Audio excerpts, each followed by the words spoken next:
हुआ कि इस 20 सालों में, चूँकि मैं 20 साल बाहर था, इन 20 सालों में जो चीज़ जैसी थी उससे और बदतर हो गई। कोई इम्प्रूवमेंट मुझे देखने को नहीं मिला। देखिए, बसपा से हमारा बहुत पुराना संबंध है। कॉलेज के टाइम से मैं बसपा से जुड़ा हुआ हूँ। बल्कि नमस्कार, इस वक्त हम मौजूद हैं जीयनपुर के नगर पंचायत में। यहाँ से बसपा से दावेदारी कर रहे हैं नेहाल मेहदी, जो कि सोशल वर्कर हैं। आइए हम इनसे बात करते हैं और जानते हैं कि क्या वजह थी कि ये बाहर से आए और यहाँ पर पे जो है सोशल वर्कर बन करके आज पॉलिटिक्स में उतरे। नेहाल मेहदी, बहुत बहुत शुक्रिया आपका। देखिए, ऐसा है कि जीयनपुर की राजनीति में हमारे परिवार का एक बहुत अहम योगदान हमेशा से रहा है और मेरे बड़े पिता 32 साल लगभग यहाँ पे प्रधान थे और उसके बाद इस परंपरा को बहुत सालों तक हमारे बड़े भाई ने निभाया, बखूबी निभाया। और मैं तो बाहर रहता था। मैं कॉरपोरेट वर्ल्ड में मैंने काम किया है 20 साल और मैं MBA मार्केटिंग हूँ और मैं विदेश में था, बहुत सी कंट्रीज़ में मैंने काम किया है। लेकिन जब भी मैं आता, लेकिन मेरी कनेक्टिविटी जो है वो यहाँ के लोगों से और नगर में हमेशा बनी रही। कभी मैं अपने आप को मैंने दूर नहीं किया। अच्छा, कैसे बनी रही? आप तो बाहर रहे इतने सालों से और लगातार जो है आप बाहर काम किए, पढ़ाई बाहर हुई, कैसे कनेक्टिविटी रही? देखिए, बाहर सिर्फ मैं काम करता था और लेकिन मेरा हिंदुस्तान इंडिया आना जाना हमेशा हर महीने 2 महीने 3 महीने पे मेरा लगा रहता था। और यहाँ के सोशल मीडिया के माध्यम से भी जो है मैं यहाँ के सारे सोशल इश्यूज़ पे मैंने हमेशा लिखा है, हमेशा बेबाकी से मैंने अपनी राय, अपने व्यूज़ दिए हैं और इस तरह से मेरी कनेक्टिविटी यहाँ पे हमेशा बनी रही है। और जब 2020 में कोरोना आया, इत्तेफाक से जब मैं आया और भाई का मेरे इंतकाल हुआ, देहांत हुआ, मैं आया जब, तो उसी के 1-2 महीने के बाद से कोरोना आ गया और कोरोना ने मुझे बाहर जाने से रोक दिया। उस दौरान जब मैं निकला कस्बे में, पूरी तरह से जब निकला, भ्रमण किया मैंने, तो मुझे ये एहसास हुआ, ये फ़ील हुआ कि इस 20 सालों में, चूँकि मैं 20 साल बाहर था, इन 20 सालों में नगर में कोई बदलाव नहीं आया। जो चीज़ जैसी थी उससे और बदतर हो गई। कोई इम्प्रूवमेंट मुझे देखने को नहीं मिला। नालियाँ उसी तरह से बजबजा रही हैं, सड़क का निर्माण नहीं हुआ, मोहल्ले पूरे अंधेरे पड़े हुए हैं। यानी इससे पहले जितने लोग आए उन्होंने सिर्फ वोटों का वोटरों के साथ छल किया, काम किसी ने नहीं किया। तो इस चीज़ को देखते हुए दिल बहुत निराश हुआ और फिर मैंने उसी दिन से या उसी समय से मैंने ये प्रण लिया कि अब इसमें कूद के, इसमें इन्वॉल्व होके जीयनपुर की राजनीति में एक नया मकाम देना है। अच्छा, बसपा ही क्यों चुना आपने? देखिए, बसपा से हमारा बहुत पुराना संबंध है।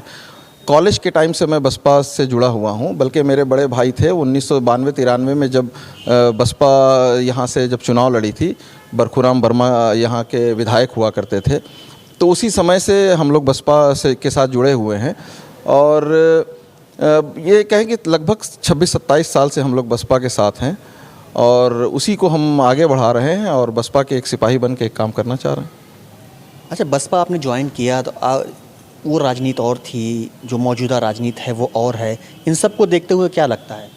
देखिए, राजनीति कभी नहीं बदलती है। राजनीति जो है वो सोच और आइडियोलॉजी पे डिपेंड करती है। उस समय की राजनीति भी यही थी, लेकिन आज कुछ ऐसे लोग हैं कि जो राजनीति को का मतलब अलग करना चाहते हैं। काम पहले भी होता था, आज भी काम वही हो रहा है, लेकिन कुछ लोगों ने डिवाइड एंड रूल करके जो हिंदुस्तान को और प्रदेश को जो बिगाड़ने का काम किया है, इसके ख़िलाफ़ हमने हमेशा आवाज़ उठाई है, हमारी पार्टी ने आवाज़ उठाई है और ये हमेशा उठाते रहेंगे। हर गलत का हम खुल के विरोध करेंगे। जनता आपको वोट क्यों दे? जनता, क्या ऐसा आपने देखा है कि जनता आपको वोट दे? क्या कोरोना काल में काफ़ी लोग, काफ़ी सोशलिस्ट रहे हैं जो काम किए हैं? जैसा आपने बताया हरिशंकर जी, वो जो मौजूदा चेयरमैन हैं, उन्होंने भी कई काम बताया जा रहा है, वो भी कई किए हैं। आपको ही क्यों जनता वोट दे?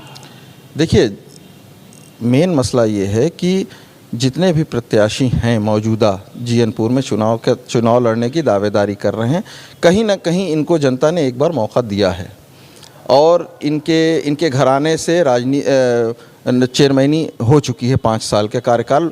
लोगों ने सबका कार्यकाल देखा है और किसी से ढका छुपा नहीं है। नगरवासियों के एक जो भी लोग हैं, इन लोगों ने सबका कार्यकाल देखा हुआ है। सबके कार्यकाल में कमियां रही हैं। और मैं एक नई सोच के साथ, एक नए परिवर्तन के साथ, नए एम के साथ, नए विज़न के साथ नगर में उतरा हूँ। एक नए तरीके से काम होगा नगर में। चूँकि मेरे पास इंटरनेशनल एक्सपीरियंस भी है, मैंने लगभग अपने जॉब प्रोफाइल के दौरान लगभग मैंने 25 मुल्कों का दौरा किया है। मैंने बहुत ऊंची ऊंची सोसाइटी और में मेरा उठना बैठना हुआ है। तो कहीं ना कहीं एक मेरी एक ब्रॉड थिंकिंग है जो कि वो मुझे यहाँ पे किसी के नज़र नहीं आ रही है। जो उसी पैटर्न पे, जो आज के 20 साल 25 साल पहले जिस पैटर्न पे लोग चलते थे, आज उसी पैटर्न पे लोग चलने का काम कर रहे हैं। हम इस नई टेक्नोलॉजी के हिसाब से विकास करेंगे और नई टेक्नोलॉजी के हिसाब से लोगों के दरमियान हम उतरे हैं। मौजूदा चेयरमैन हरिशंकर यादव, वो भी तो काफ़ी बताते हैं लोग कोई अच्छा काम कर रहे हैं क्या? देखिए, वो तो चुनाव में उनको पता चल जाएगा कि क्या उन्होंने अच्छा काम किया। उन्होंने जनता को के साथ बहुत बड़ा छल किया। उन्होंने ये वादा किया था कि जीयनपुर को नोएडा बना देंगे। तो नोएडा शायद आप भी आए होंगे, और थोड़ा सा अगर आपके पास अगर वक्त हो तो थोड़ा सा अपनी बाइक लेके और किसी भी गली में घुस जाएं, आपको एहसास हो जाएगा कि नोएडा में है कि आप कहाँ हैं। इससे ज़्यादा मैं कुछ नहीं कह सकता।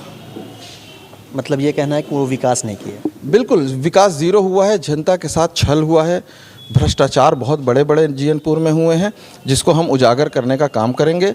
और जो भी वादा करके ये आए थे, इन्होंने बिल्कुल पूरा नहीं किया।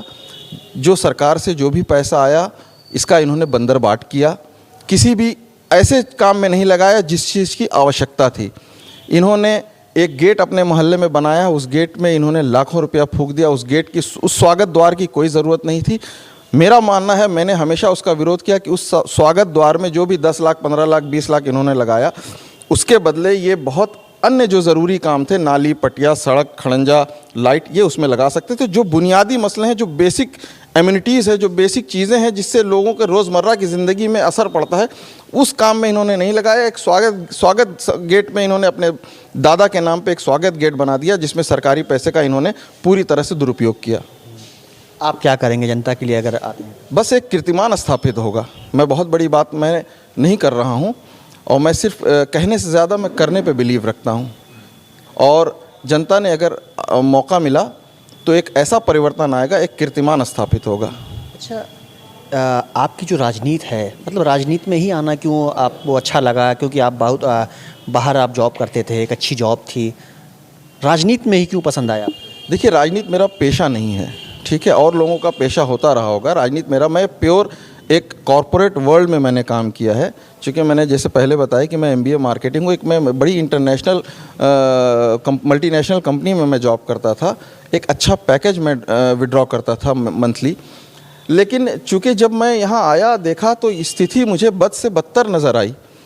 और चूँकि एक हमारे पूर्वजों का एक योगदान इस जीयनपुर में रहा है, एक लंबा इतिहास रहा है कि हमारे पूर्वजों ने जीयनपुर की एक सेवा किया है, और उस चीज़ को उनके बाद के लोग, जिसको सियासत करने का मौका मिला, जिसको राजनीति करने का मौका मिला, उन्होंने उसको सिवाय बर्बाद किया, उसको संवारा नहीं।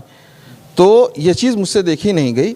नगरवासियों के दर्द मुझसे देखे नहीं गए। जिस गली में चले जाओ, उस गली में परेशानी, कोई ऐसा मुझे नगरवासी 8 9 10 हज़ार की आबादी में कोई ऐसा नहीं है कि जो संतुष्ट हो।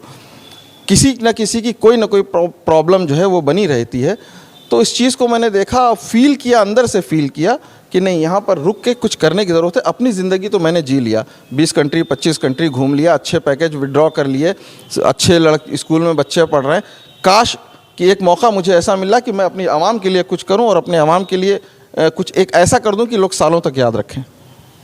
दावेदार आप भी हैं, दावेदार और लोग भी हैं। अगर आपको टिकट नहीं मिलता है तो क्या पार्टी चेंज करेंगे या फिर? अब वो समय बताएगा, इसके बारे में कुछ अभी नहीं कह सकता। अपने लोगों से राय करके ही जो भी काम होगा, वो नगरवासियों से, अपने लोगों से राय करके ही काम होगा। अच्छा, आपको नहीं लगता है कि जो जीयनपुर का जो विकास है, वो कुछ लोग कहते हैं हुआ ही नहीं है, कुछ लोग कहते हैं हुआ है, क्या ये पॉलिटिकल लेवल पे हो रहा है? नहीं, आप खुद देखिए, इसमें कहने से अच्छा है कि आप खुद देख लीजिए। आप मीडिया के पर्सन हैं, आपके पास संसाधन हैं, कैमरा है, आप खुद गली घूम के आप खुद देख सकते हैं। इसमें कहने की कोई गुंजाइश ही नहीं है। अगर मैं कहूँ तो शायद ये होगा कि मैं राजनीतिक प्रतिद्वंदी हूँ, तो मैं इस पर राजनीति कर रहा हूँ। राजनीति की कहीं से कोई गुंजाइश ही नहीं है। आप खुद कैमरा उठाइए, अपनी बाइक उठाइए, और आप देख लीजिए कि कहाँ आपको विकास मिल रहा है। कहीं विकास नहीं हुआ है, सिर्फ छल हुआ है। 25 साल पहले जीएनपुर में रोड बनी थी, उसके बाद रोड कभी नहीं बनी, नाली बजबजा रही है, खड़ंजा अरे उस पर पटिया नहीं है। एक टाउन में लोगों को क्या चाहिए? टाउन के लोगों की डिमांड ये नहीं कि यहाँ पे मेट्रो चालू हो जाए या फ्लाईओवर हो जाए, ब्रिज हो जाए, यहाँ पे इस चीज़ की ज़रूरत नहीं है। टाउन में 4 बेसिक चीज़ चाहिए। सफाई पे ध्यान देना चाहिए, सड़क अच्छी होनी चाहिए, पटिया होनी चाहिए, नाली की सफाई होनी चाहिए, नाली टूटी नहीं होनी चाहिए, बिजली की व्यवस्था अच्छी होनी चाहिए, नगर अंधेरा ना रहे। बस ये 5 चीज़ें हैं। बाकी की ये फर्स्ट 5 बुनियादी चीज़ें आप पहले मुहैया करा दीजिए, उसके बाद जो विकास के और काम है वो करवाइएगा। वर्तमान चेयरमैन इन 5 चीज़ों में फेल हो गए। बुनियादी चीज़ उन्होंने बुनियादी चीज़ पे, बेसिक चीज़ों पे उन्होंने ध्यान ही नहीं दिया। आज नगर की ये स्थिति है कि गंदगी का अंबार है, अंबार।